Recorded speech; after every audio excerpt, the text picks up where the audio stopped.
melhor não mencionar o departamento. Mas nada mais ofensivo do que toda essa variedade de departamentos, chancelarias, regimentos, em suma, toda sorte de repartições públicas. Hoje em dia, qualquer indivíduo acha que tocar no seu nome já significa ofender a toda a sociedade. Dizem por aí que, bem recentemente, um capitão, Spravnik, não me lembro de que cidade, divulgou um apelo onde dizia claramente que as deliberações do Estado estavam perdendo o efeito e que andavam pronunciando seu santo nome em vão. E como prova, juntou ao apelo um imenso volume de uma obra romântica, onde a cada 10 páginas aparece o capitão Spravnik, às vezes em absoluto estado de embriaguez. Portanto, para evitar complicações, melhor chamarmos o departamento de que falamos de um departamento. Pois bem, um departamento trabalhava um funcionário. Não se pode dizer que esse funcionário fosse lá essas coisas. Baixote, de algumas marcas de bexiga no rosto, era um pouco arruivado, com uma miopia um pouco pronunciada, uma pequena calvície na fronte, ambas as faces enrugadas e o semblante com uma daquelas cores a que se pode chamar de hemorroidais. Mas, o que se pode fazer? A culpa é do clima de Petersburgo. Quanto à categoria funcional, porque entre nós é preciso anunciar antes de tudo a categoria funcional, era ele aquilo que se chama de eterno conselheiro titular, que, como se sabe, é alvo de chacotas e galhofas de tudo quanto é escritor que tem o elogioso costume de cair em cima daqueles que não podem arreganhar os dentes. Seu nome era Akaki Akakievich.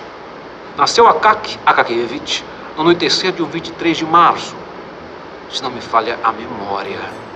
Sua falecida mãe, alma muito bondosa e mulher de um funcionário público, mandou batizá-lo, como manda a praxe. Ainda estava na cama, situada em frente à porta, tendo à direita em pé Ivan Ivanovich Yeroshkin, o padrinho, uma beleza de homem, chefe de repartição no Senado, e a madrinha, Arina Semyovna Bielabrishikova, esposa de um guarda de quarteirão, mulher de virtudes raras.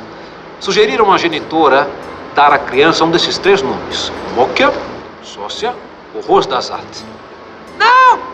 Esses nomes, não! Para satisfazê-la, abriram o calendário em outro lugar e novamente saíram 3 nomes: Trifili, Dula e Varihisi. Sócia no castigo? Palavra! Nunca vi nomes tão esquisitos. Parada de Ovaruk ainda vai lá, mas Trifili e Varihisi. Ainda abriram uma 3ª página e apareceram Pavsikaki e Varihisi. Pelo que vejo, essa é a sina dele. Já que é assim, é melhor que tenha o mesmo nome do pai. O pai se chamava Akaki, então que o filho também se chame Akaki. E foi assim que se originou o nome de Akaki Akakievich. Batizaram o menino. Esse chorou e fez tamanha careta, como se pressentisse que viria a ser conselheiro titular. E foi assim mesmo que tudo aconteceu.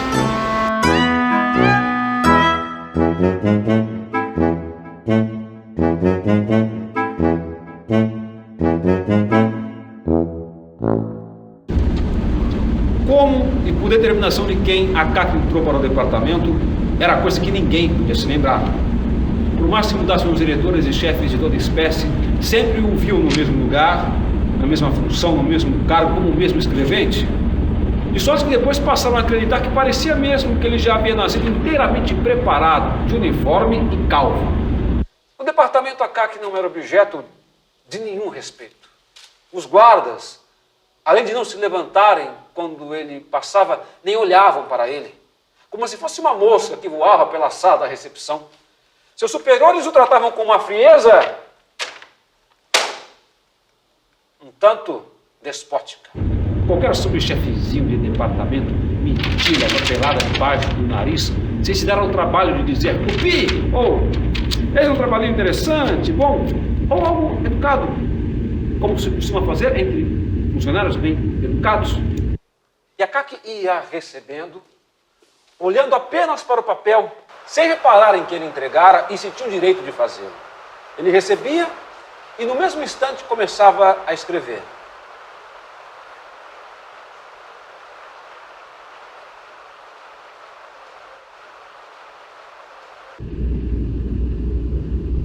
funcionários mais jovens zombavam, gracejavam dele o quanto permitiu o morro de chancelaria. Contavam, mesmo em sua presença, toda sorte de histórias que envolviam a sua pessoa e até mesmo a sua senhoria, uma velha de 70 anos. Diziam que a velha batia nele. Perguntavam quando os dois iam se casar, faziam chover sobre a sua cabeça bolinhas de papel e diziam que era neve. E a Kaki não respondia uma só palavra, como se não tivesse ninguém diante dele. Mesmo em meio a essas amolações, ele não cometia um só erro em seu trabalho. Só mesmo quando a brincadeira ia além do insuportável, quando lhe empurravam o braço, perturbando-lhe o trabalho, é que ele dizia: deixe-me em paz. Por que me ofendem? E é algo estranho fazer-se ouvir em suas palavras, em sua voz. Ouvia-se algo que predispunha tanto para a compaixão que um jovem, novato no serviço, que a exemplo de seus colegas, e se permitiu zombar dele, deteve-se. De repente, como que comovido. E desde então tudo lhe pareceu mudar. Algo com uma força sobrenatural o afastava daquelas pessoas que há pouco conhecera e tomara por pessoas civilizadas.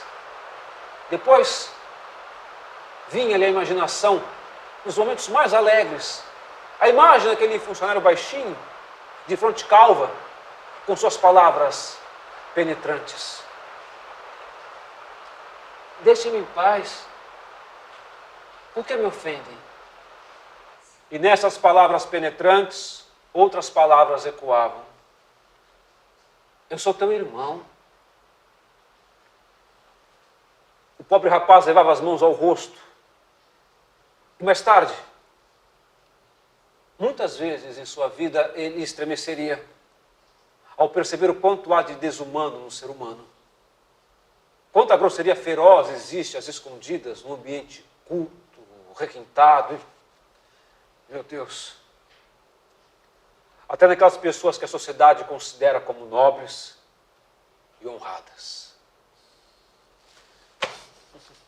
Seria difícil encontrar alguém mais envolvido em sua função, mas isso ainda diz pouco. A Kaki trabalhava com zelo. Não, a Kaki trabalhava com amor. Naquele infindável transcrever, vislumbrava algo como um mundo seu, mais diverso e agradável. Tinha uma expressão de gozo, tinha as suas letras favoritas, e quando a labuta deparava com elas, ficava que não cabia em si. Sorria e piscava e remexia os lábios, de forma que era capaz de deixar ler em seu rosto qualquer letra que sua pena traçasse. Se fosse condecorado, de acordo com o empenho que demonstrava, talvez, para sua própria surpresa, chegasse até mesmo ao cargo de conselheiro de Estado. Porém, como diziam seus colegas trocistas, ganhou foi um laço no pescoço, hemorroidas nos fundilhos. Não se pode dizer que não fosse objeto de nenhuma consideração. Um diretor, uma boa alma, que desejava recompensá-lo pelo longo serviço já prestado, ordenou que lhe dessem algo mais importante do que aquelas eternas cópias.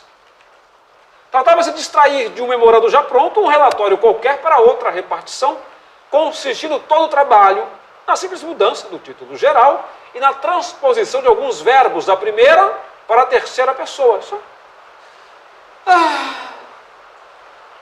Mas isso lhe custou tanto trabalho que ele ficou encharcado de suor, limpou o rosto e disse: não, é melhor que me dê alguma coisa para eu copiar. Desde então, deixaram-no definitivamente na função de amanuense. A Kaki Akakievich não tinha a mínima preocupação com o vestido. Seu uniforme não era verde, mas meio pardo, brancacento. Usava uma gola estreitinha, baixinha, de forma que o seu pescoço, embora curto, ao brotar da gola parecia extremamente longo. Sempre havia alguma coisa grudada em seu uniforme, fosse um fiapo de linha ou resto de palha. Além disso, ao andar na rua, revelava a extraordinária habilidade de passar debaixo de janelas, no exato momento em que caía dali toda a sorte de porcarias. Por isso, sempre havia pedaços de melão e de melancia e de outras porcarias afins em seu chapéu. Nunca na vida prestar atenção no que todo santo dia se faz e acontece nas ruas. Se olhava para alguma coisa, sempre via tudo suas linhas limpas, copiadas com uma caligrafia igual. E só perceberia que não estava no meio de uma linha, mas sim no meio da rua, se um cavalo aparecesse e lhe pousasse o focinho no ombro. Ao chegar em casa, sentava-se imediatamente à mesa, sorvia rapidamente uma sopa de verduras e comia um pedaço de carne bovina com cebolas sem sequer perceber o gosto. E comia tudo isso com mostras e o que mais Deus mandasse naquele instante. Sentindo que o seu estômago começava a inflar, levantava-se da mesa, tomava do tinteiro e começava a copiar os papéis que trazia para casa. Na falta destes, fazia cópias para sua própria satisfação, sobretudo quando se tratava de papel notável, não pela beleza do estilo, mas por ser destinado a alguma personalidade nova ou importante. Mesmo naquelas horas em que o céu acinzentado de Petersburgo escurece totalmente, toda a burocracia está de barriga cheia, depois de haver jantado cada um de acordo com seus vencimentos, seus próprios desejos, nas horas em que tudo repousa, depois do ranger de pernas e do corre-corre do departamento, nas horas em que o pessoal burocrático anseia por gozar o tempo ainda restante, os mais animados indo ao teatro, esse vagando pelas ruas, contemplando alguns rabos de saia e indo a festinhas onde gasta o tempo em cumprimentos, alguma moçoida bonitinha, estrela de um pequeno círculo de funcionários. Outros, isso é o mais comum, indo simplesmente visitar alguns colegas que residem em 2 pequenos cômodos, no 3º ou 4º andar, com antessala ou cozinha, e alguma pretensão à moda. Uma lâmpada ou algum bebedor, fruto de muitos sacrifícios, privações de jantares, passeios, etc. Em suma, nas horas em que todos os funcionários se dispersam pelas casas de seus amigos a fim de jogar um twist bem agressivo, acompanhado de chá com torradas baratas, em longas baforadas em seus cachimbos, contando, enquanto distribuem as cartas, algum mexerico vindo da alta sociedade, algo que o homem russo não renuncia nunca, sob nenhuma circunstância, ou mesmo quando por falta de assunto, tornam a contar as mesmas velhas anedotas. Enfim, nas horas em que todos procuram se divertir, apenas a Karka Kakievich não procurava divertimento nenhum. Ninguém poderia dizer que algum dia já o tivesse visto em alguma festa. Concluindo a gosto suas cópias, deitava-se para dormir, sorrindo de antemão ao pensar no dia seguinte. Amanhã, Deus mandará alguma coisa para eu copiar. E assim ia passando a vida tranquila de um homem que, ganhando 400 rublos anuais, sabia se sentir satisfeito com sua sorte e talvez chegasse a uma profunda velhice. Não fossem tantas as desgraças espalhadas não só pelos caminhos dos conselheiros seculares, como também dos secretos efetivos da corte e de tudo quanto é conselheiro, inclusive daqueles que não dão nem recebem conselhos de ninguém. Há em Petersburgo um poderoso inimigo de todos aqueles que recebem 400 rublos por ano ou aproximadamente. E esse inimigo não é outro senão o nosso frio do norte. Embora haja quem o considere muito saudável, entre as 8 e as 9 da manhã, no exato momento em que as ruas ficam tomadas pela multidão que se dirige ao departamento, ele começa a dar indiscriminados piparotes tão fortes e pungentes em todos os narizes que os pobres funcionários ficam decididamente sem saber onde enfiá-los. Nessas horas em que o frio faz arder a testa e brotarem lágrimas dos olhos, até mesmo dos altos funcionários, os pobres conselheiros titulares ficam às vezes indefesos.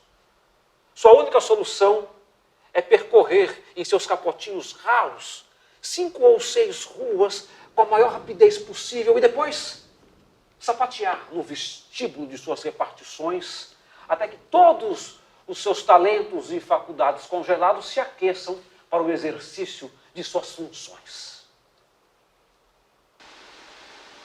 Desde algum tempo Akaki começara a sentir um ardor especialmente forte nas costas e nos ombros. Pensou finalmente se não haveria falhas em seu capote. Depois de examiná-lo atentamente em sua casa, ele descobriu que nos 2 ou 3 lugares, justamente nas costas e nos ombros, o tecido virara estopa. Estava transparente de tão gasto e o forro desfiara. É preciso dizer que o capote de Akaki também era objeto de galhofa na repartição. Tiraram-lhe inclusive o nobre nome de capote, substituindo-o por roupão. Percebendo do que se tratava, Akaki resolveu que era necessário levar o capote a Pietrovitch, um alfaiate que vivia num 3º pavimento, subindo por uma escada de serviço, e que, apesar do olho torto da cara pintada, consertava com bastante acerto fraques e calças de funcionários. Naturalmente, quando não estava bêbado, nem tinha em mente alguma outra invenção. É claro que não deveríamos falar muito desse alfaiate, mas como já ficou convencionado que o caráter de cada personagem de uma narrativa deve ficar inteiramente apresentado, então só nos resta falar também de Pietrovitch. A princípio chamava-se simplesmente Grigori e era servo de um senhor. Começou a chamar-se Pietrovitch depois que recebeu a alforria e passou a cair na bebedeira por motivo de qualquer festa, inicialmente das grandes e depois indistintamente, e em todas as festas religiosas, bastando que tivesse uma cruz marcando o calendário. Ao subir na escada que levava a Pietrovitch, Akaki já ia pensando na quantia que o alfaiate pediria. Decidiria mentalmente não dar mais do que 2 rublos. A porta estava aberta, porque a mulher do alfaiate, preparando não sei que peixe, fazia tanta fumaça na cozinha que não dava para divisar nem mesmo as baratas. Akaki passou pela cozinha sem que a própria dona da casa o notasse e entrou finalmente num cômodo onde deu com Pietrovitch. A primeira coisa a chamar a atenção foi o dedão, muito conhecido do Akaki, com aquela unha deformada, grossa e dura como uma carapaça de tartaruga. Pietrovitch, como era costume dos alfaiates, trabalhava descalço. E além disso, fazia uns 3 minutos, ele tentava enfiar uma linha no buraco de uma agulha, e como não conseguisse, estava furioso com a escuridão e com a própria linha, rosnando a meia voz. Não entra, desgraçada. Quer acabar comigo, sua velhaca? Para Akaki não era agradável chegar justo no momento em que Pietrovitch estava zangado. Gostava de lhe encomendar algo quando ele já estava meio tocado, ou, como dizia a sua esposa, se diabos arolho já está de boca cheia. Em tais circunstâncias, Pietrovitch sempre fazia abatimentos de muito bom grado, sempre concordava, chegando inclusive a fazer reverências e agradecer. É claro que depois chegava sua mulher, chorava, dizia que ele estava bêbado e por isso pediram até um pouco, mas bastava o freguês aumentar 10 copeques e fim de papo. Acontece que agora Pietrovitch parecia estar em jejum e por isso estava áspero, intratável e disposto a pedir o diabo sabe que preço. Akaki, percebendo a situação, já se dispunha, como se diz, tirar o copo fora, mas a coisa já tinha se iniciado. Pietrovitch apertou e fixou atentamente nele o único olho que tinha, e Akaki teve de dizer a contragosto: bom dia, Pietrovitch. Bom dia, eu desejo a sua pessoa, respondeu Pietrovitch, olhando de esguelha as mãos do visitante para saber que tipo de prenda ele trazia. Pietrovitch, eu te trouxe aquilo. É bom esclarecer que Akaki se expressava mais das vezes através de preposições, advérbios e por fim de partículas que não significavam terminantemente nada. Se a situação era muito complicada, ele simplesmente não concluía sua fala. De forma que depois de iniciar geralmente sua fala pela frase palavra, isso mesmo, aquilo. Depois, não dizia nada, esquecendo por achar que já tinha dito tudo. O que foi que houve? Perguntou Pietrovitch, ao mesmo tempo que corria o olho em todo o uniforme do visitante, da gola às mangas, passando pelas costas, abas, botoneiras, tudo de seu pleno conhecimento, afinal, era trabalho seu. Pietrovitch, aqui nesse cantinho, o capote, o pano, como podes ver, em todos os outros cantos ele está bem resistente, mas está um pouco empoeirado e parece velho, mas é novo, só que num canto está um treco nas costas e nesse ombro está um pouco gasto, e nesse ombro aqui está um pouquinho, como vê, é isso, é um trabalhinho um pouco... Pietrovitch apanhou o roupão, colocou-o inicialmente na mesa, analisando-o atentamente, meneou a cabeça, esticou o braço em direção à janela, apanhando no parapeito uma tabaqueira. Depois de uma pitada de rapé, abriu o roupão em seus braços estendidos, examinando-o contra a luz. Depois, virou o roupão do avesso com o forro para fora, meneou a cabeça. E depois de mais uma pitada de rapé, fechou a tabaqueira, guardou-a num canto e disse finalmente: "Ah, não dá para fazer nada. Está um trapo." Ao ouvir essas palavras, Akaki sentiu o coração estremecer. "Por que não dá, Pietrovitch?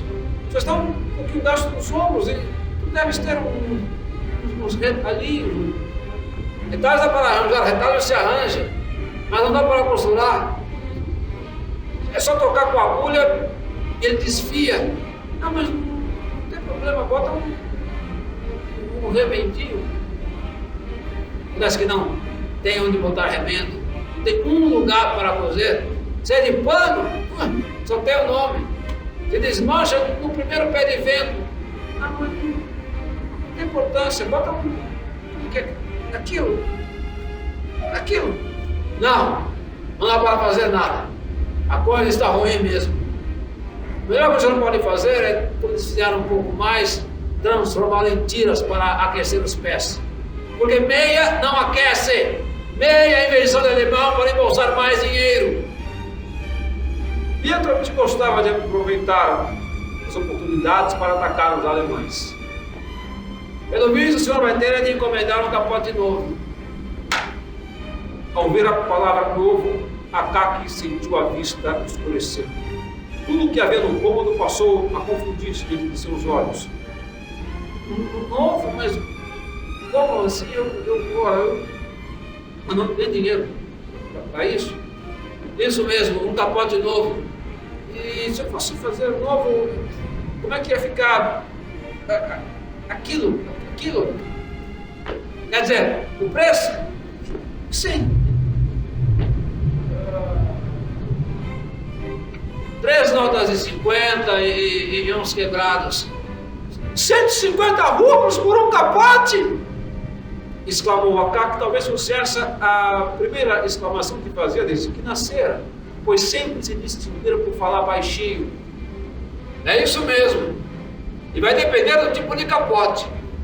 Porque se botarmos gola de mata e fizermos um capô surrado de cetim, a coisa chegará aí nos 200 rublos. Pietrovitch, por favor, dê um jeitinho qualquer para que possa pelo menos durar um pouquinho mais. Ah, não. Seria perda de tempo e um gasto inútil de dinheiro. Depois dessas palavras, Akaki foi embora completamente destruído. Passou a falar consigo mesmo. Não mais de modo descontínuo, porém sensato e franco. Como se conversa com um amigo prudente, com quem se pode falar das coisas mais afetuosas e íntimas. Ah, não. Já não se pode falar com Pietrovitch. Está daquele jeito. Pelo visto, tomou uma surra da mulher. Melhor eu falar com ele no domingo.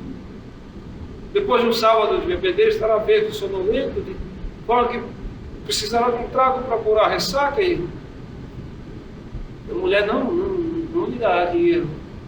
E aí entro eu, ele oferece uma moeda, 10 copeques, e aí, pô, ele ficava mais condescendente, sim, e então o capote, aquilo. E assim Akaki meditou consigo mesmo, aprovou seu plano e aguardou o primeiro domingo.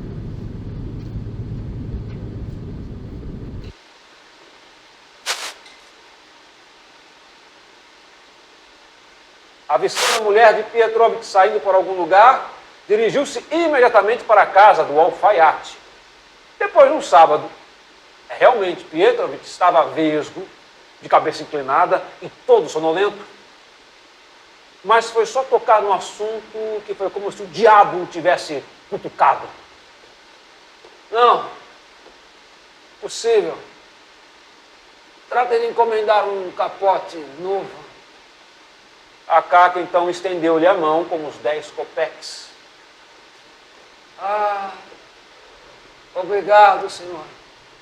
Tomarei um traguinho em sua saúde, viu? Quanto ao capote, não vale a pena perder tempo. Não serve para mais nada. Mas, em compensação, eu lhe farei um capote novo. Nisso estamos conversados. Hei de me esmerar, posso fazer um primor de capote. Posso fazer um capote de acordo com a moda, com abotoaduras de prata, fechando a gola. Akaki percebeu que não conseguiria passar sem um capote novo e caiu em total desânimo. Como? Com que dinheiro conseguiria comprar um capote novo? É verdade que poderia confiar parcialmente no prêmio que receberia pelas festas, mas esse dinheiro já estava destinado a outras despesas havia muito tempo. Precisava comprar calças novas, pagar uma velha dívida no sapateiro, encomendar 3 camisas, 2 peças de roupa íntima. O dinheiro estava todo comprometido. E mesmo que o diretor fosse tão benevolente a ponto de fixar a gratificação em 45 ou 50 rublos, e não em 40, a quantia que sobraria seria irrisória, quando comparada ao gasto necessário para a compra de um capote. Seria como uma gota d'água no oceano. É verdade que sabia que o Pietrovitch poderia fazer um capote por 80 rublos, mas onde iria arranjar esses 80 rublos? Metade até poderia arranjar, metade se arranjaria, mas onde arranjaria a outra metade? É preciso esclarecer a origem da primeira metade. Akaki costumava guardar meio copeque para cada rublo que gastava, depositando e economizando em uma pequena caixa fechada à chave com uma fenda para a moeda. De meio em meio ano contava as moedas de cobre acumuladas e as trocava por moedas de prata. E assim vinha fazendo há muito tempo. De forma que anos de acumulação o levaram a juntar mais de 45 rublos. Portanto, metade do valor do capote. Metade estava garantida. Mas como conseguiria a outra metade? Como chegaria aos 80 rublos? Akaki então pensou e decidiu que era necessário diminuir as despesas comuns durante pelo menos um ano. Mudar as favas, o chá pelas noitinhas, não utilizar mais vela e, precisando, indo ao quarto de sua senhoria, utilizar a luz da vela dela na rua, caminharia o mais macio e cuidadosamente possível sobre o calçado, quase nas pontas dos pés, para economizar a sola. Mandaria lavar a roupa íntima o mais raramente possível. E a tiraria assim que chegasse em casa, utilizando apenas um roupão de algodãozinho velho, que o próprio tempo se encarregara de conservar. Verdade seja dita, a princípio lhe foi bastante difícil acostumar-se a essas restrições. Mas depois foi se habituando e a coisa pareceu dar certo. Aprendeu, inclusive, a não comer nada à noite. Mas, em compensação, alimentava-se espiritualmente, nutrindo sua eterna ideia de um futuro capote. Desde então, foi como se a sua própria existência tivesse adquirido mais plenitude. Como se tivesse se casado. Como se contasse com alguém ao seu lado, como se não estivesse sozinho. Como se uma simpática companheira tivesse concordado em percorrerem juntos a estrada da vida. E essa companheira não era outra senão um capote novo de algodão grosso e forro resistente. A Kaki se tornou, de certo modo, mais vivo, inclusive com mais firmeza de caráter, como uma pessoa que escolheu um objetivo e se definiu por ele. Desapareceram de seu rosto, de seus gestos, aquela dúvida natural e indecisão. Em suma, sumiram todos os traços de hesitação e de indefinição. Uma chama lhe aparecia nos olhos com frequência. As ideias mais impertinentes e ousadas lhe passavam de relance pela cabeça. Não seria o caso de colocar nata na gola? Essas abstrações quase o levaram à displicência. Certa vez, ao copiar o papel, esteve tão prestes a cometer erros que chegou a soltar um pó e benzeu-se. Todos os meses ia pelo menos uma vez à casa de Pietrovitch para conversar sobre o capote novo, onde era melhor comprar um pano, de que cor, a que preço. Embora muito preocupado, sempre regressava satisfeito para casa, confiante do dia que tudo estaria comprado e o capote pronto. A situação adquiriu, inclusive, um curso mais rápido do que se podia esperar. Contrário às expectativas, o diretor fixou, não em 45 ou 40 rublos a gratificação, mas em 60 rublos inteirinhos. Essa circunstância acelerou a marcha das coisas. Apenas mais uns 2 ou 3 meses de um pouco de fome, e a Kaki conseguiu juntar quase que totalmente os 80 rublos redondos. Seu coração, que habitualmente era tranquilo, começou a agitar-se. No dia seguinte, foi às compras com Pietrovitch. Compraram um pano muito bom, que não era de se estranhar. Fazia meio ano que estavam pensando nisso, e não passava mês sem irem à loja consultar os preços. E além disso, Pietrovitch falou que não havia tecido melhor. Para o forro escolheram cetineta, mas uma cetineta tão boa que, segundo Pietrovitch, era até melhor do que seda, chegando inclusive a ser mais eficiente e mais brilhante. Não compraram marca, porque era de fato muito cara. No lugar dela compraram um gato, mas o melhor da loja. Um gato que de longe sempre poderia ser confundido com Marta. Pietrovitch levou 2 semanas para a confecção do capote, porque havia muito acolchoado. Do contrário, teria levado menos tempo. Pelo feitio cobrou 12 rublos. Não tinha como cobrar menos. Havia costurado decididamente em seda, com uma costura dupla e miúda. Em cada uma delas, correr seus próprios dentes, para eliminar qualquer saliência. Foi. Não é possível dizer com exatidão em que dia, mas foi certamente o dia mais feliz e solene da vida de Akaky Akakievitch, que Pietrovitch lhe trouxe o capote. Trouxe-o no exato momento em que Akaky devia sair para o departamento. Em nenhuma outra ocasião o capote seria mais oportuno, pois o frio já começara a assolar com bastante intensidade e parecia prometer intensificar-se ainda mais. Pietrovitch apareceu com um capote como cabe a um bom alfaiate. Trazia estampada no rosto uma expressão de grande importância, como Akaky jamais tinha visto. Deixava transparecer em seu semblante uma certeza de que havia feito uma grande obra e que de repente parecia existir em si mesmo o abismo que separa os alfaiates daqueles que só sabem consertar e forrar. Pietrovitch tirou o capote de um pano recém-chegado à lavanderia, dobrou em seguida o pano, guardando no bolso, com o intuito de aproveitá-lo.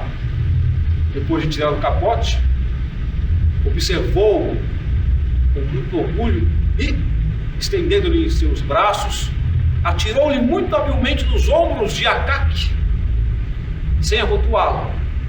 Homem de idade avançada, Akaki quis experimentar as mangas, e Pietrovitch ajudou a vestir as mangas também.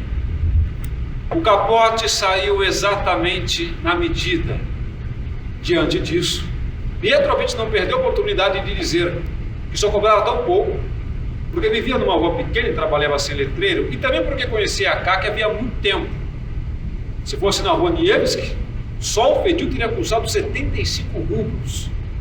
Akaki não quis discutir esse assunto com Pietrovitch. Ademais, temia todas as grandes quantias com as quais ele costumava fazer farol. Acertou suas contas com ele, agradeceu-lhe e saiu de capote novo, no mesmo instante, para o departamento. Akaki caminhava com todos os seus sentimentos impregnados da maior disposição. Em cada fração de segundo, sentiu o capote novo sobre os seus ombros. Chegou a várias vezes a dar sorrisos de satisfação interior. Nem se deu conta, quando viu, estava no departamento. Tirou o capote no vestiário, observou com atenção e o deixou aos cuidados especiais do porteiro. Não se sabe como, mas logo todo o pessoal do departamento ficou sabendo que Akaki tinha um capote novo, que o velho roupão não existia mais. E todos foram correndo ao vestiário conhecer o capote. Começaram os agradecimentos, os parabéns. Akaki, a princípio, chegou até a sorrir. Depois, passou a sentir até vergonha.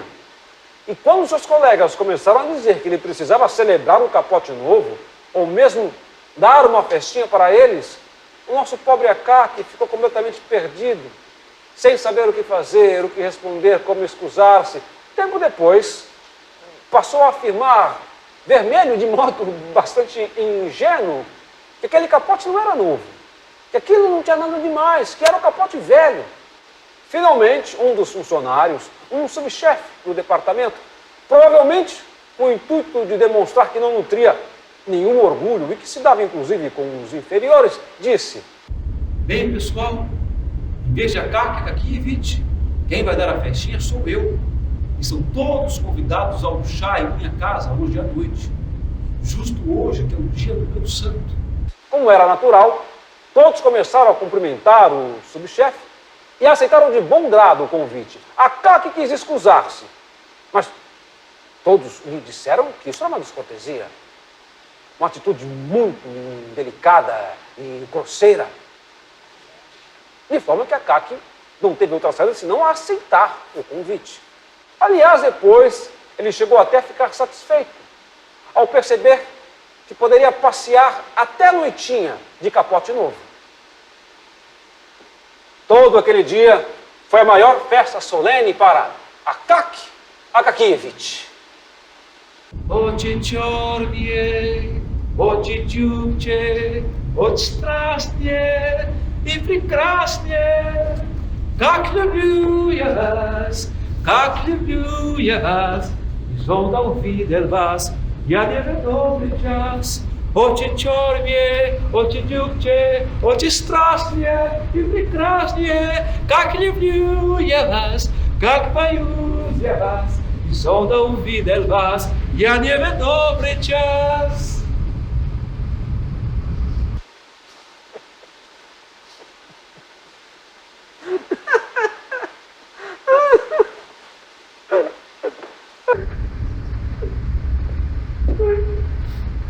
Em casa, na refeição, durante todo o tempo, Akaki deixou escapar um sorriso dos lábios sempre que se lembrava do estado em que se encontrava o velho roupão. Jantou alegre, já não escreveu nada naquela noite, nem um papel. Ficou no seu quarto estirado na cama, bancando o sibarita até escurecer. Depois, para não perder tempo, vestiu-se, jogou o capote nos ombros e saiu.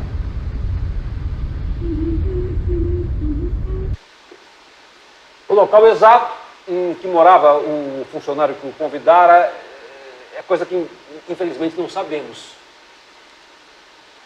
A memória começa a falhar drasticamente.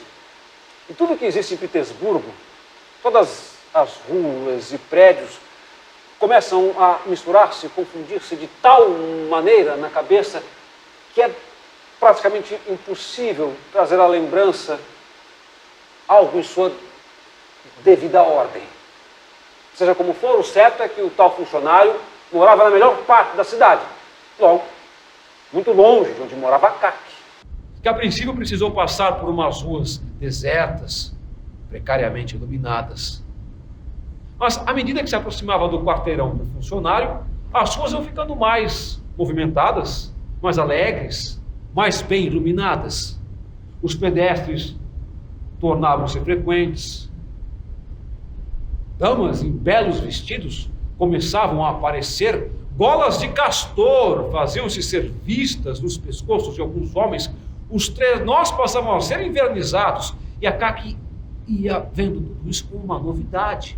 Havia vários anos que não saía à rua durante a noite. Chegou, inclusive, a parar diante de uma vitrine para observar o anúncio, onde uma mulher muito bonita tirava um calçado, deixando a perna à mostra. E Akaki meneou a cabeça, sorriu e voltou à sua caminhada. Por que teria sorrido? Teria visto algo que desconhecia, mas para o qual ninguém perde o faro? Ou teria pensado, esses franceses... Vai ver, nem pensou nisso. Porque é impossível penetrar na alma de um homem e descobrir o que se passa na mente dele. Enfim, chegou na casa do funcionário. Este morava bem, no segundo andar, com uma escada iluminada por uma lanterna. No vestiário, avistou muitos capotes e fraques e ouviu vindo do outro lado da parede um burburinho e uma algazarra que aumentaram quando a porta se abriu e saiu um criado com uma bandeja com copos vazios, uma tigela de creme e um pote de torradas. Akaki pendurou o seu capote e foi para a sala. E na sala, seus olhos viram simultaneamente cachimbos, funcionários, mesas de jogo, o vozerio rápido vindo de todos os lugares e o barulho do ranger de cadeiras deixaram o Akaki bastante confuso, meio atordoado, sem saber o que fazer dos braços, dos pés, o que fazer de todo o corpo. Posicionou-se no meio da sala, mas logo perceberam a sua presença, o receberam com gritos. Foram todos novamente examinar o capote. Embora meio confuso, Akaki era um homem sincero e ficou alegre ao ver como as pessoas elogiavam o seu capote. E como era de se esperar, logo o largaram com o seu capote e voltaram às mesas destinadas ao twist. Akaki também voltou para a sala. Por fim, sentou ao lado dos jogadores. Olhou as cartas, fixou os olhos em um e outro, tudo era enfadonho. Ainda mais porque já passara muito do horário em que costumava deitar-se para dormir. Quis despedir-se do anfitrião, mas não o deixaram partir, falando que deveriam beber uma taça de champanhe para comemorar o capote novo.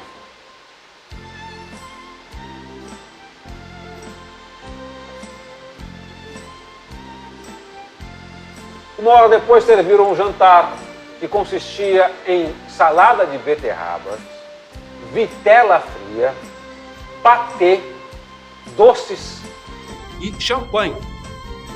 Fizeram-no beber mais 2 taças.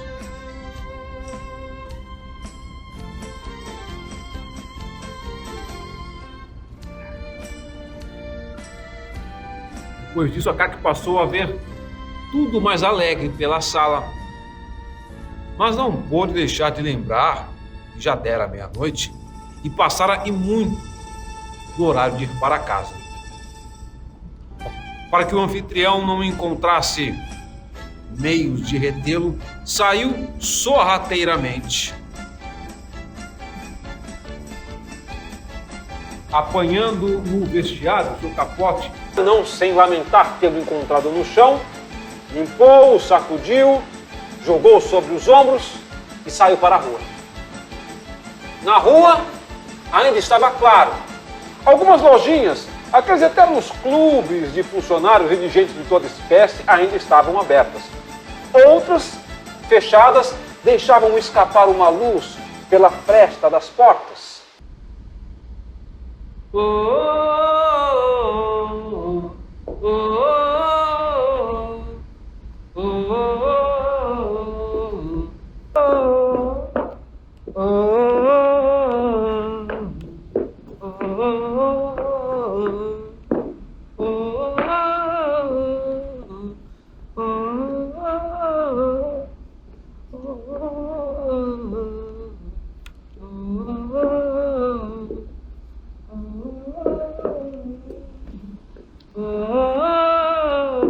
Akaki caminhava num alegre estado de espírito. E sabe Deus por quê? Quase seguiu uma dama que passou como um raio ao seu lado, com todo o corpo, um requebrado muito raro. Mas parou ali mesmo, voltando ao seu caminhar mansinho, surpreso com aquele trote que nem ele mesmo sabia de onde viera. Um pouco mais adiante, avistaram-se diante dele aquelas ruas desertas, que se já não eram lá tão alegres de dia, muito menos de noite. Agora, elas se tornavam ainda mais silenciosas e ermas. Avistavam-se as casas de madeira, as cercas, não aparecia viva alma. Apenas a neve cintilava nas ruas. Cubículos baixinhos negrejavam, tristes e silenciosos, com as janelas fechadas. Akaki chegou em um local onde a rua era cortada por uma praça interminável, assustadora, de tão deserta. Mal se podiam avistar as casas do lado oposto. Ao longe, vindo, Deus sabe de onde, uma luzinha tremeluzia numa guarita que parecia estar no fundo. Que a alegria de Akaki diminuiu consideravelmente. Não foi ser um tremor involuntário que ela adentrou pela praça. Não. É melhor não olhar. Pensou e continuou caminhando. Quando abriu os olhos para verificar se estava próximo do fim da praça, viu, de repente, diante do seu nariz, uns sujeitos de bigodes, uns tipos que ele já não pôde reconhecer como eram. Sentiu a vista escurecer e o coração parar. Acontece que esse capote é meu, disse um deles com sua voz truante, agarrando pela gola. Akaki tentou gritar por socorro, mas o outro mostrou-lhe em plena face um punho do tamanho da cabeça de um funcionário e disse: experimenta só gritar. Akaki sentiu apenas como lhe tiraram o capote. Ai! Ah! Ai! Ai! Ai!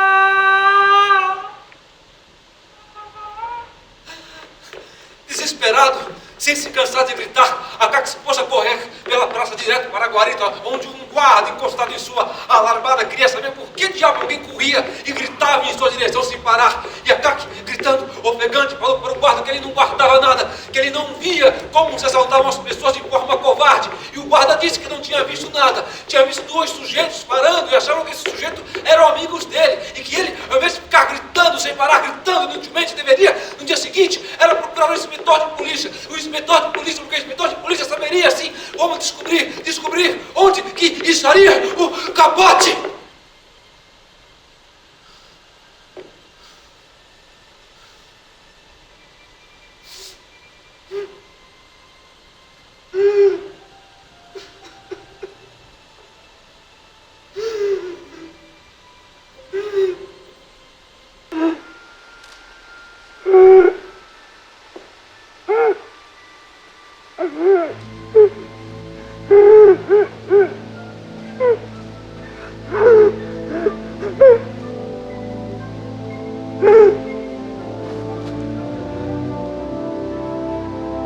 A Kaki chegou em casa em completa desordem.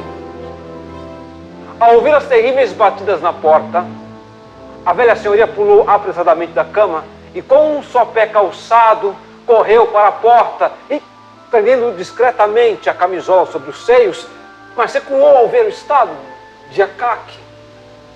Quando ele lhe contou o ocorrido, ele ergueu os braços e disse que ele deveria procurar direto o chefe do distrito. O inspetor de polícia iria engasopar, prometeria, mas ficaria embromando. E por isso o melhor mesmo era procurar direto o chefe do distrito. Que ela inclusive conhecia, porque Ana, a finlandesinha, sua antiga cozinheira, agora trabalhava como babá na casa dele. Disse que o via frequentemente passando ao lado de sua casa, que ele ia todos os domingos à missa, que rezava e ao mesmo tempo olhava alegre para as pessoas.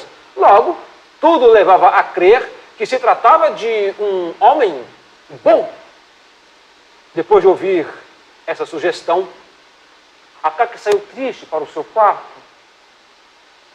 E só quem pode imaginar minimamente a situação de outra pessoa é capaz de julgar como ele passou a noite.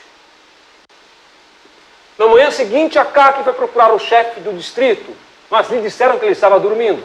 Voltou às 10 e disseram, está dormindo. Voltou às 11 e disseram, bem, o chefe não está em casa. Voltou na hora do almoço e os escreventes fizeram de tudo para impedir a sua entrada. Queriam saber a qualquer custo do que se tratava, o que ele queria falar com o chefe do distrito, do que se tratava. De forma que a Kaki, pela primeira vez na vida, demonstrou firmeza e disse, em tom categórico, que ele precisava falar pessoalmente com o chefe do distrito e que eles não tinham o direito de impedi-lo. Que ele vinha no departamento tratar de assuntos públicos, que ele ia prestar queixas, então eles iriam ver. Diante desses argumentos, os escreventes nada disseram e um deles foi chamar o chefe do distrito, que ouviu com a máxima estranheza a história do roubo do Capote. Ao invés de prestar atenção no principal problema, passou a interrogar a Kaki. Perguntou por que ele voltara tão tarde para casa, se não teria ido a algum lugar indecente. A Kaki ficou muito confuso e saiu sem saber se o assunto do Capote seria ou não levado aos devidos termos. Passou todo aquele dia ausente do trabalho, caso único em sua vida. No dia seguinte, voltou ao departamento.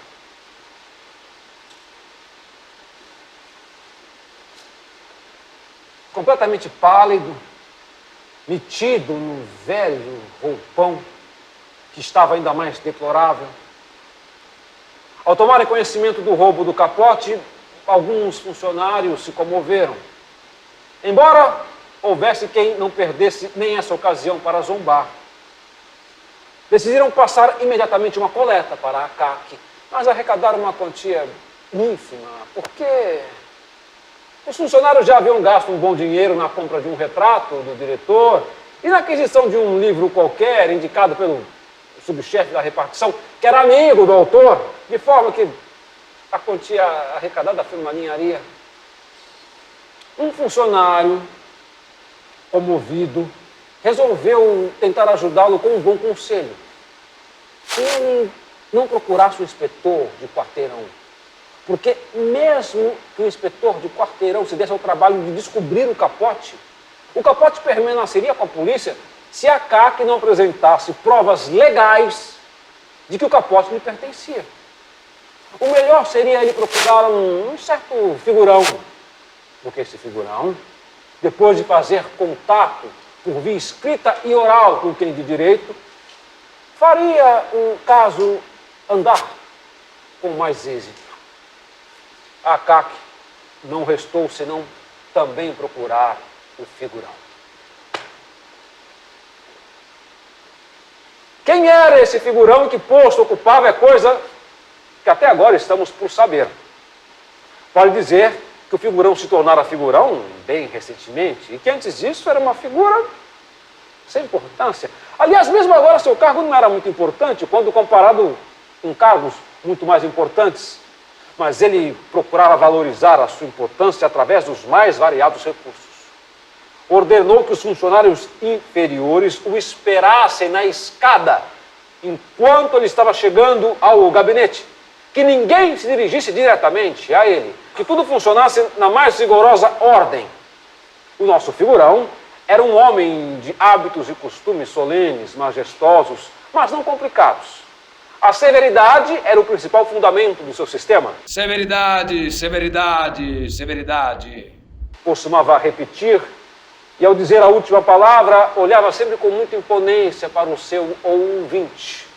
É bem verdade que tal coisa não tinha qualquer motivo, pois há dezenas de funcionários do departamento já andava suficientemente amedrontada. Sua conversa na repartição e com os inferiores em geral girava em torno da severidade e consistia basicamente em 3 frases. Mas que ousadia é essa? O senhor sabe com quem está falando? Compreende diante de quem se encontra? O nosso figurão era uma boa pessoa, um homem de bons sentimentos, mas o título de general o fez perder completamente a cabeça. Tornou-se outra pessoa, perdeu o fio da meada, perdeu o tino de como agir. Quando estava entre pessoas do seu mesmo grau hierárquico, ainda se comportava conforme a boa praxe, mas bastava se encontrar em um ambiente onde houvesse pessoas pelo menos um grau hierárquico inferior ao dele e perdia a compostura, emudecia. E sua situação suscitava ainda mais pena, porque muitas vezes o seu olhar deixava transparecer uma vontade de participar de uma roda ou conversa interessante. Mas então ele passava a se perguntar se isso não seria uma concessão muito grande, se isso não diminuiria a sua importância. E dessas perguntas e outras, sempre resultava em resposta um silêncio. Emudecia e vez ou outra emitia um som monossilábico, o que lhe valeu o título de chato mor. Foi esse figurão que o nosso Akaki Akakievich teve de procurar. Procurar no momento mais inoportuno, bastante inconveniente, mas muito conveniente para o figurão.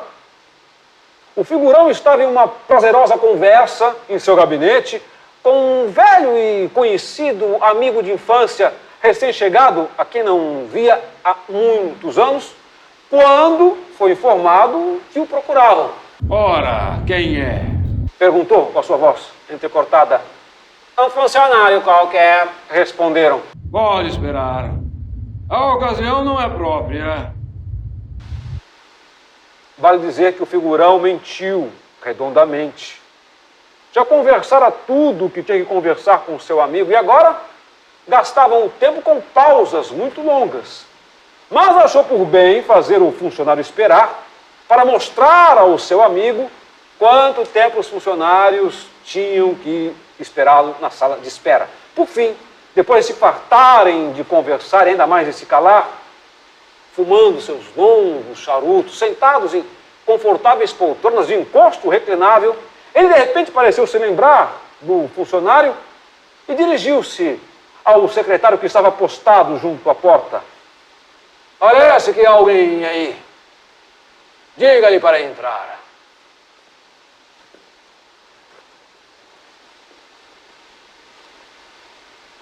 Ao ver o pobre Akaki em seu uniforme surrado, o figurão, virando-se, de repente lhe perguntou, com aquela voz entrecortada e solene que ensaiara a exaustão no seu quarto, a sós, diante do espelho, uma semana antes de receber a nomeação e o título de general.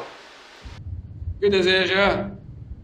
Akaki, que já sentia por antecipação a inevitável timidez, ficou meio confuso e, falando à medida que a desenvoltura da língua permitia, disse, explicou, acrescentando aquilo ainda mais a miúde que antes.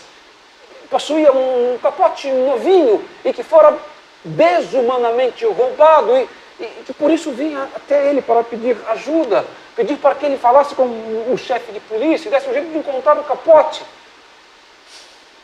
Sabe Deus por quê? O figurão achou que Akaki estava usando de intimidade. Meu caro senhor, o senhor por acaso não conhece o regulamento? Não sabe onde se encontra? Qual é o andamento das coisas? O senhor deveria primeiro ter encaminhado uma petição à repartição. O chefe da repartição encaminharia ao chefe do departamento, o chefe do departamento ao secretário, o secretário, por fim, encaminharia a mim. Mas, excelência, eu tomei eu tive a ousadia de incomodá-lo porque esses funcionários são uma gente que aquilo é uma gente pouco confiável. O quê? O quê?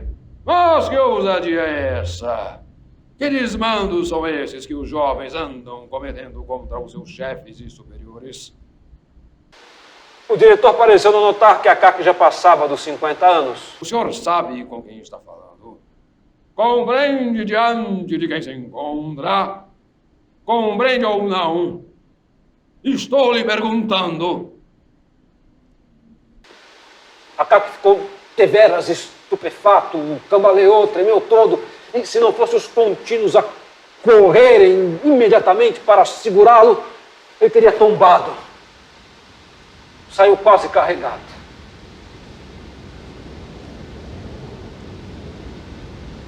Como desceu a escada, como saiu à rua, nada disso chegou sequer a notar. Não sentiu os braços nem as pernas. Jamais fora tão fortemente repreendido por um general, ainda mais sendo de outra repartição. Caminhou em meio à nevasca que assobiava pelas ruas, boquiaberto, desviando-se atrapalhadamente das calçadas. Seguindo o costume de Petersburgo, o vento atacava de todos os lados, de todos os becos. Num abrir e fechar de olhos, Akaki apanhou uma angina.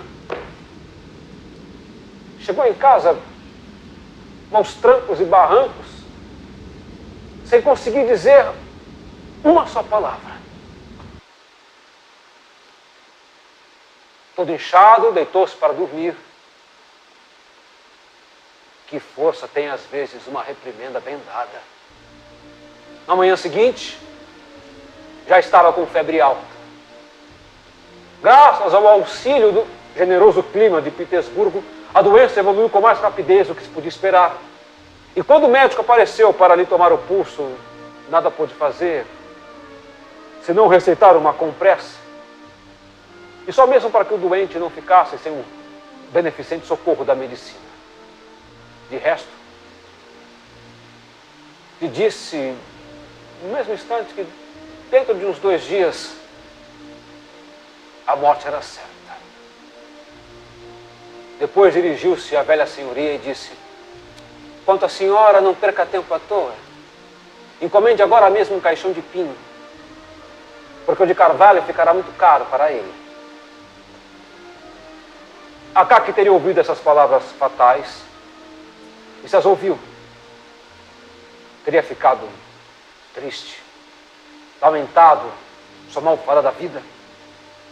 Nada disso sabemos, pois ele esteve o tempo todo em delírios, ardendo em febre. Apareceu-lhe alucinações, uma mais estranha que a outra. Ora via Pietrovitch lhe encomendavam um capote com armadilhas para os ladrões que apareciam incessantemente debaixo de sua cama. E a cada instante pedia à velha senhoria para lhe tirar o ladrão até debaixo do cobertor. Ora, perguntava por que via o velho roupão pendurado em sua frente se ele tinha um capote novo. Ora, se via diante do general recebendo a devida reprimenda e dizendo: peço desculpas, excelência. Ora, por último, dizia as maiores blasfêmias, as palavras mais terríveis, de sorte que a velha senhoria chegava a benzer-se, pois jamais ouvira tais palavras saindo daquelas bocas. Ainda mais que elas eram ditas imediatamente depois de Sua Excelência. Por fim, começou a dizer palavras sem qualquer nexo, de sorte que nada podia ser entendido, a não ser que todas as palavras e ideias desorganizadas giravam em torno da mesma coisa: o capote. Por fim, o pobre Akaky Akakievich entregou a alma. Não lacraram seu quarto nem seus pertences, porque em primeiro lugar não havia herdeiros, em segundo a herança era pouca demais. Um rolinho de penas de ganso, 5 cadernos de papel timbrado branco, 3 pares de meia, 2 ou 3 botões de calça e o velho roupão. Para quem ficou tudo isso só Deus sabe. Confesso que o narrador dessa novela não se interessou por isso. Levaram o morto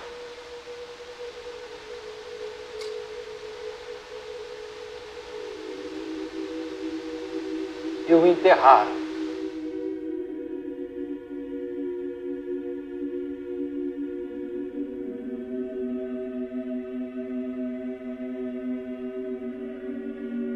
Em Petersburgo ficou sem Akaky Akakievich.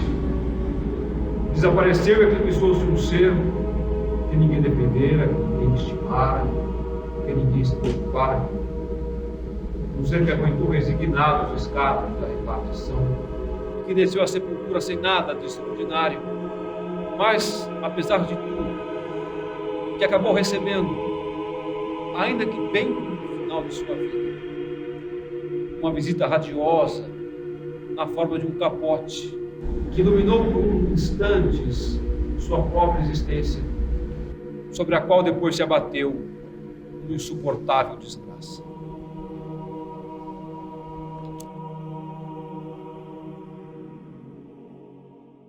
Mas quem poderia imaginar que a história de Akaky Akakievich não terminaria aqui? Que depois de sua morte, ele ainda teria alguns dias turbulentos, como uma espécie de recompensa por aquela existência que ninguém notara.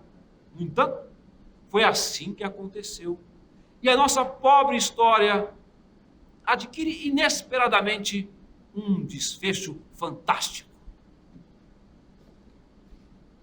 De repente, em Petersburgo, surgiram rumores de que nas imediações da ponte Kalikin, e bem mais adiante, começaram a aparecer um defunto, com aspecto de funcionário, à procura de um certo capote que lhe haviam roubado. E sob o pretexto do capote roubado, arrancava dos ombros de qualquer um todo tipo de capote. De todas as partes chegaram sem cessar queixas de que as costas e os ombros, não só dos conselheiros titulares, se fosse só desses, mas até dos conselheiros secretos, estavam sujeitas a um grave resfriado por causa dos capotes que estavam sendo roubados das pessoas durante as noites.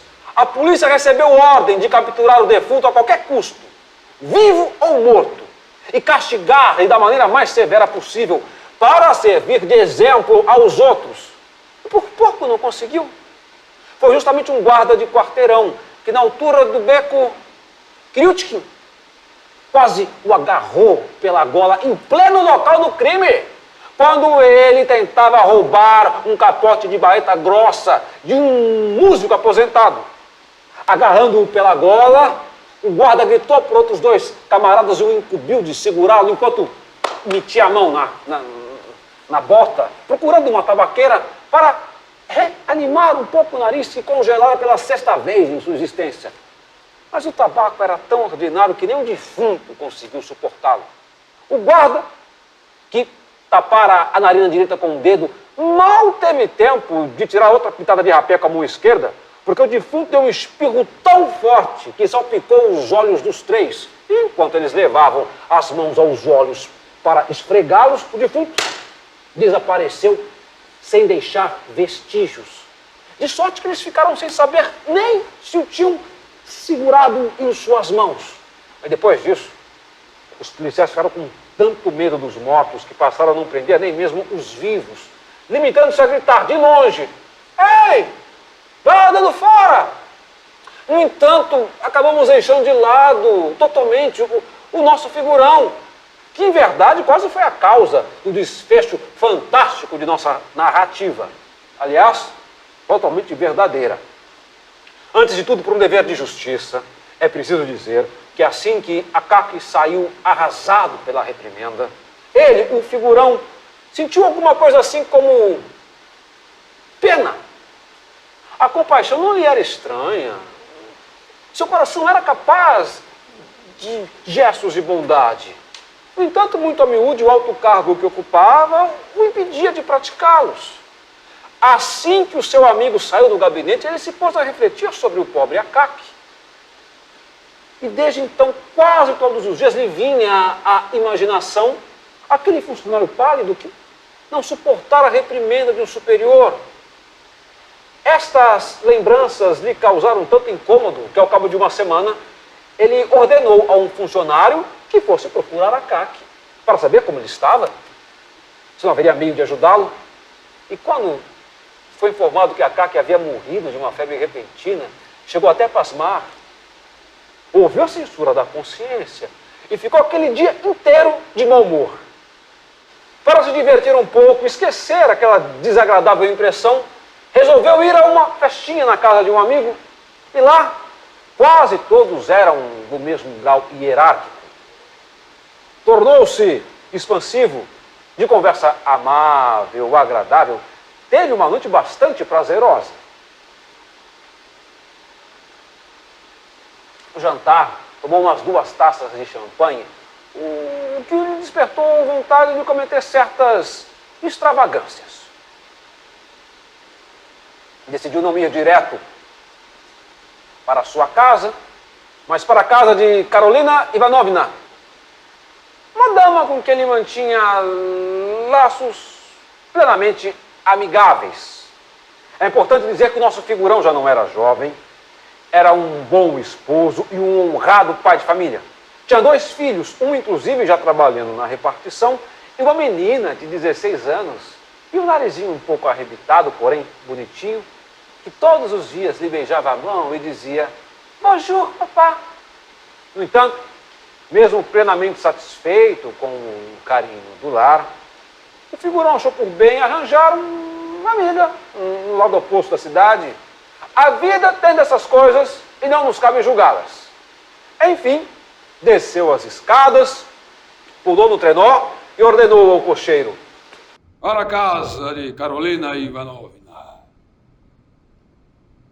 Agasalhado, com bastante luxo, num aquecido capote, manteve-se naquela situação agradável. Raro e raro um vento fustigante vindo Deus sabe de onde e por que motivo açoitava-lhe de veras o rosto, lançando-lhe flocos de neve e fazendo inflar como uma vela a gola de seu capote, ou lançando-a sobre sua cabeça, exigindo dele bastante força para se desvencilhar. De repente, o nosso figurão sentiu que alguém o agarrava pela gola com bastante força. Virou-se e viu um homem de baixa estatura, num uniforme velho e surrado, e não foi sem surpresa que reconheceu Akaki Akakievich. O funcionário estava pálido como neve e parecia realmente um defunto. Mas o pavor do figurão ultrapassou todos os limites, quando ele viu o morto entortar a boca e, exalando pavorosamente sobre ele um hálito de sepultura, dizer: "Ah, finalmente eu que... finalmente eu te... aqui... finalmente eu te peguei pela gola, eu não estou capaz capote mesmo que eu estou precisando.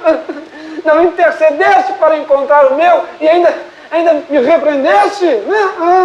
Então, me dá o teu! O pobre figurão quase morreu.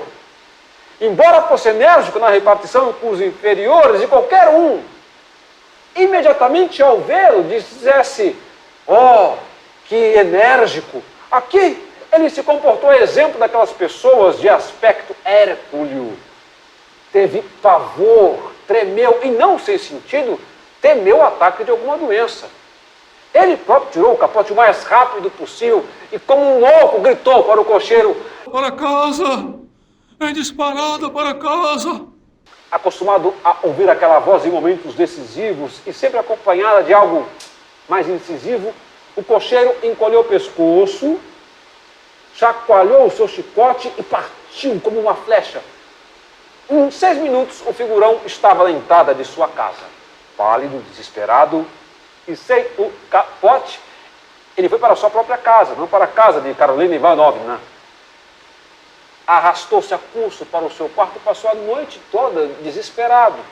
De sorte que na manhã seguinte, sua filha disse durante o chá: papai, hoje tu estás muito pálido. O figurão permaneceu em silêncio. Não disse uma palavra a ninguém sobre o que lhe ocorrera, onde estivera e onde desejaria ter ido. Este acontecimento o abalou profundamente. Passou a dizer muito mais raramente: o senhor sabe com quem está falando, e se pronunciava tais palavras, já não o fazia sem antes tomar conhecimento de que assunto se tratava. Porém, o mais notável é que desde então cessou inteiramente a aparição do defunto. Pelo visto, o capote do general lhe caiu perfeitamente dos ombros. Ao menos, ninguém mais ouviu falar que andassem roubando o capote de alguém em algum lugar. Algumas pessoas enérgicas e preocupadas insistiam em não se acalmar e diziam que o funcionário defunto continuava aparecendo em pontos distantes da cidade. E, de fato, um guarda no bairro de Kalona viu um fantasma saindo dos fundos de um prédio. Mas, sendo ele de caráter tão fraco, não ousou detê-lo. E o acompanhou à distância, na escuridão, até que o fantasma, de repente, virou-se, parou e perguntou: o que é que vai querer? O que é que vai querer? O guarda respondeu: nada, e foi dando meia volta. Ah, mas esse já era um fantasma muito mais alto, de bigodes enormes. Tomando o rumo ao que parece da ponte Obuhoff, ele desapareceu por completo na escuridão da noite.